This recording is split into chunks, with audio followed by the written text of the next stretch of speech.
worst experience of long COVID support, I guess, is to do with lack of any clinical input. As I say, I had health problems prior to COVID. I was already under hospital clinics for things like cardiology and respiratory. And I went to those consultants, I contacted them by email and said, listen, I'm really ill having had COVID. My oxygen level is really very low.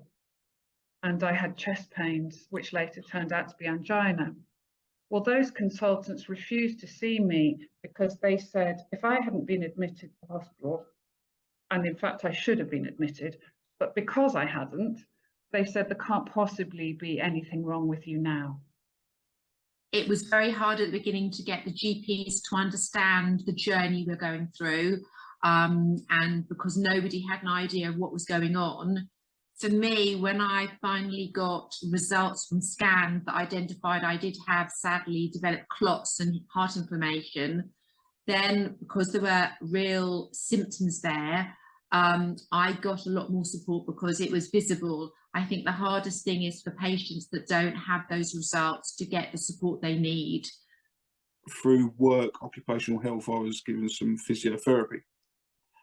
I had my first meeting and I went in and met this physiotherapist, sat at a table and explained what was going on, explained what I needed, what I wanted to get out of it. But then I said I had long COVID, and it didn't pick up on me at first, but she took her laptop and slid down the table away from me. As this was going on, she moved the laptop further down the table, and then it clicked, and I think, hang on a minute. I had a chat with my GP about the cognitive issues that I face, and she sent me to a memory clinic. Went to the memory clinic, they tested me for dementia. I understood they had to test me for dementia, but at the same point I explained it isn't dementia, I have long COVID, these are the issues. And they wouldn't recognise that long COVID caused the cognitive issues, and all they did at the end of the day was say, no, you haven't got dementia, which I told them at the start, I haven't got dementia. A recent event was when I saw a neurologist, and I tried to tackle the fact that I'd had an overnight change in my brain function, my memory, from day one of the first infection. It's never improved. And the response was simply, oh, don't worry about that, with a flick of a hand like that. So they gave me an app to download, and it was going away and doing exercise at home. Now, I'd already had this through the Your COVID Recovery app, where I had done too much and I ended up back in hospital with breathing difficulties.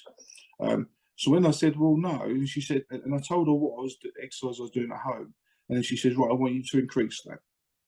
And then at the end of the day, an investigation was launched, and it was found that she had no training, she had no understanding of long COVID, didn't know what was what. That was my worst experience. I got a call from a doctor at the long COVID clinic asking me why I wasn't using the Your COVID Recovery app, and I discussed it with her. I explained that, as an app, it wasn't helpful. That the graded increase in exercise caused me to crash, and it just wasn't good. And we knew, nationally that a lot of people were having the same experience as I was. Now, the doctor acknowledged the app wasn't great, acknowledged that it causes crashes, but said because I wasn't using that app, they're just going to discharge me. And that was that. I was discharged. Letter came back to my doctor, letter came to me, I was off the system. And I felt adrift, I felt lost, I felt abandoned with this health condition that was, it caused me to lose my job and was affecting my life in so many different ways.